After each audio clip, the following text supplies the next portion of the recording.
15.5 বছরে যে লক্ষ কোটি টাকার তারা প্রকল্পগুলো করেছে এর ভিতরে কত করাপশন হচ্ছে এটা রিলেটেড সবচেয়ে বড় প্রকল্প যেটা ছিল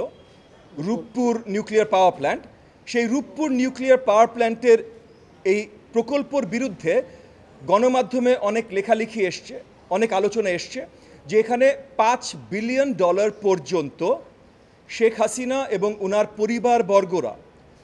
করাপ্ট প্র্যাকটিসেসের মাধ্যমে এই দেশ থেকে পাচার করে মালয়েশিয়ান ব্যাংক অ্যাকাউন্টসগুলোর মাধ্যমে তারা তাদের দেশে নিয়ে গেছেন এবং এটা অবভিয়াসলি অনেকগুলো ইনভেস্টিগেটিভ জার্নালিজম রিপোর্টের মাধ্যমে আমরা জেনেছি একই সাথে আমরা যেগুলো পরিষ্কার বাংলাদেশের গণমাধ্যমে দেখেছি যে আপনার 1,500 টাকার হাতুড়ি 90,000 টাকায় কেনা হয় 7,000 টাকার ওয়্যার কাটার 46 লক্ষ টাকায় কেনা হয় এগুলো আমাদের কাছে পরিষ্কার করে দেয় যে নিশ্চয়ই যেই ধরনের করাপশনের কথা বলা হয়েছে এবং পরিষ্কারভাবে বিদেশি গণমাধ্যমে এসেছে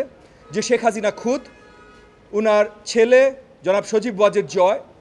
উনার বোন শেখ রেহানা এবং উনার বোনের কন্যা যিনি এখন যুক্তরাষ্ট্রের এমপি পদে আছেন যুক্তরাজ্যের এমপি পদে আছেন টিউলিপ সিদ্দিকী ইনাদের 4 জনের নাম বারবার করে এসেছে যে টিউলিপ সিদ্দিকীর সহযোগিতায় জনাব সজীব ওয়াজেদ জয় এবং শেখ রেহানার ব্যাংক অ্যাকাউন্টে এই $5 বিলিয়ন পাচার করা হয়েছে এবং এই যেই রূপপুর পাওয়ার প্ল্যান্ট প্রজেক্ট থেকে এই $5 বিলিয়ন পাচার করা হয়েছে এইটার টোটাল অ্যামাউন্ট বাংলাদেশি সরকারের যেটা বহন করতে হচ্ছে সেটা অলমোস্ট $13 বিলিয়ন এবং এই যে 2400 মেগাওয়াটের যে দুটো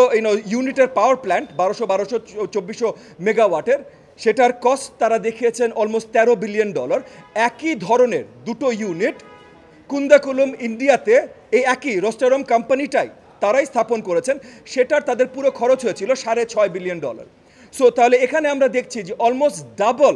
খরচ বাংলাদেশে তারা দেখিয়েছেন তো এই জন্য আমরা মনে করি আমরা বিশ্বাস করি যে বিদেশি গণমাধ্যমে যে রিপোর্টগুলো এসেছে যে $5 বিলিয়ন এখান থেকে চুরি হয়েছে পাচার হয়েছে এবং করেছে শেখ হাসিনা এবং তার পরিবারবর্গ সজীব ওয়াজেদ জয় শেখ রেহানা এবং টিউলিপ সিদ্দিকী এইটার সঠিক বিচার এবং তদন্ত চেয়ে সো অ্যান্টি করাপশন কমিশন যেন এটা সঠিক তদন্ত করে এবং তদন্ত রিপোর্ট মহামান্য হাইকোর্টকে প্রেজেন্ট করে এবং সেটার প্রেক্ষিতে যেন মহামান্য হাইকোর্ট বিচার করতে পারেন সেই রিলেটেড আজকে আমরা একটা রিট দায়ের করেছি।